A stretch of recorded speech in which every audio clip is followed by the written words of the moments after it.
The PlayStation 3 was released all the way back in 2006 and made a huge splash on the industry, though not at first. For the beginning years of its life, it actually was not selling well at all, but sales eventually did pick up pretty well, and the PS3 was able to cement itself in gaming history. Hey, how's it going? I'm Josh from 91 Tech, and today we're talking about Sony's PlayStation 3. How does it hold up in 2019?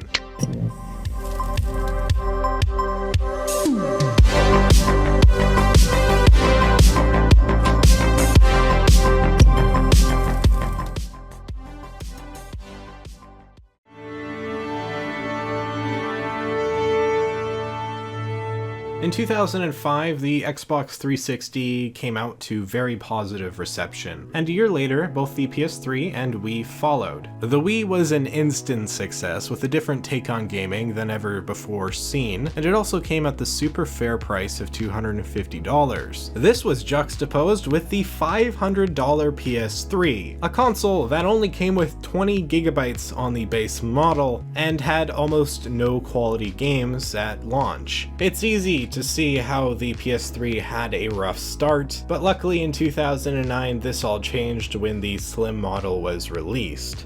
In 2012, a super slim model was also introduced, and although it worked just fine, it was cheaper built and very plasticky. If you're looking for a PS3 nowadays, I would recommend the Slim first, as it seems to be the most reliable, although personally I've always loved the design of the original PS3. The original PS3 was actually quite a bit ahead of its time, believe it or not, particularly with the Blu-ray compatibility. Like how the PS2 was bought simply because it was a DVD player, the PS3 was bought simply because it was a Blu-ray player for a lot of people, and I'm gonna put this down now because it's kind of annoying to hold up all the time. Regardless, having Blu-ray compatibility did really help the PS3 in the aging department, and was one of the best decisions Sony made when designing the console. The PS3 came stock with HDMI and Wi-Fi. While Wi-Fi was a thing with the Wii, it wasn't with the 360 at launch, so that was a big plus. It was also the only console with HDMI, which was an awesome addition, especially considering HDMI is still a mainstay in today's tech. The original PS3 was also backwards compatible with PS2 games, but unfortunately this was quickly removed with later iterations.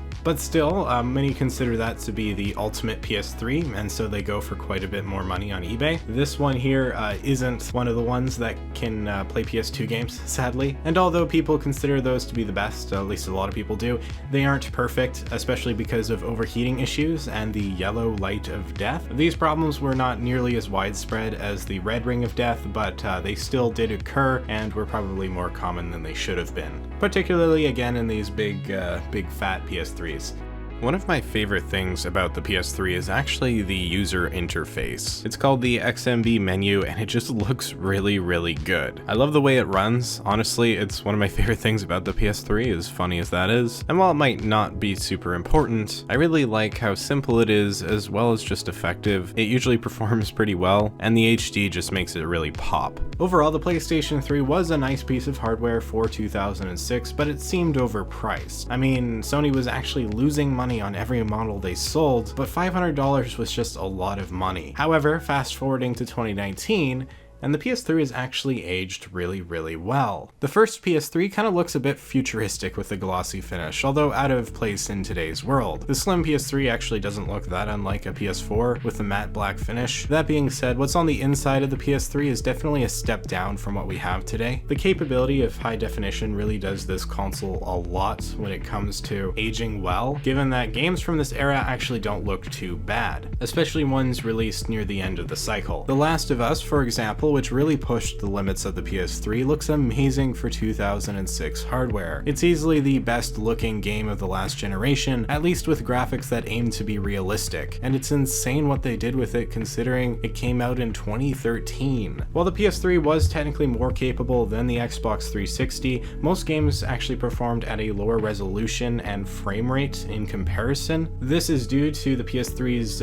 confusing and unique architecture, making it difficult for developers to make games for the system. This is why your Call of Duties and Skyrim always will perform better on the Xbox 360 than they will with the PS3. Does that really matter in 2019?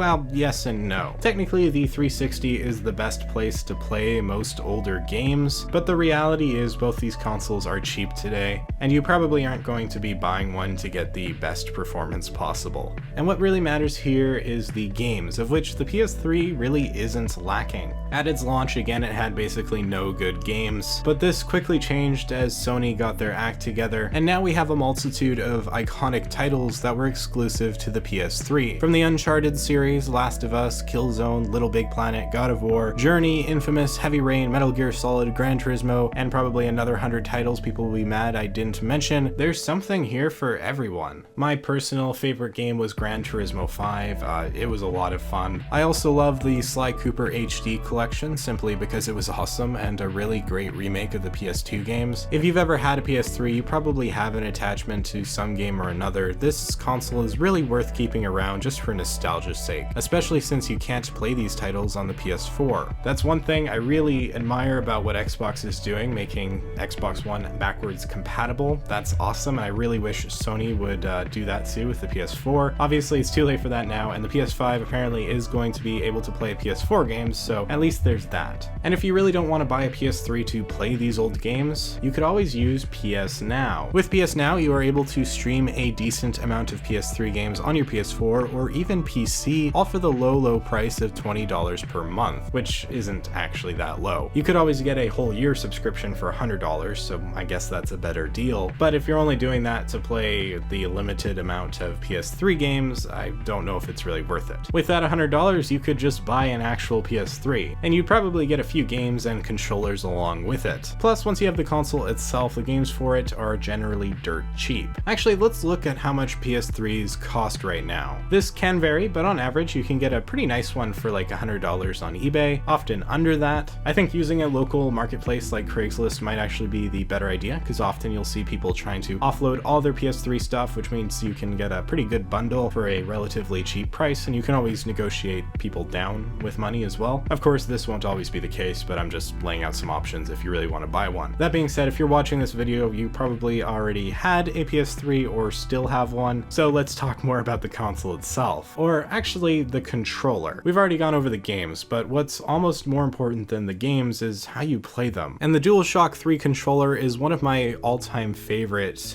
controllers for games, simply because it's a wireless PS2 controller, pretty much. Many people will argue the 360 controller was the best from this generation, but I mean, it's all personal preference. And in the very least, the PS3 controller functions as you would expect. It fits well in the hand, and perhaps one of the best features is that you can actually plug it in to charge it, unlike the 360 controller that would have you stealing your parents' AA batteries all the time. One detriment to the internal battery life is that batteries degrade, so a lot of these won't last very long on a single charge, which can really suck. Luckily, you can always play with it plugged in, so that's always an option if necessary. Anyways, the PS3 controller is great, and I really don't have anything to complain about, at least with the DualShock 3. The 6-axis controller, as Sony called it, was the controller they used for the first 2 years of the PS3's life. It was pretty bad and didn't even vibrate, which was something that's been standard since the first DualShock controller. Also, believe it or not, this here was going to be the PS3 controller originally. It was on display at E3 in 2005. Luckily, this was scrapped after it got largely poor reception for some reason, and eventually once the DualShock 3 came out, things were going great. And I think that pretty much sums up the PS3. It's great. While it might have been kind of a complete failure the first few years of its life, it had a really good resurgence, and even the first PS3 brought some major innovations that would become standard in later iterations of competing consoles.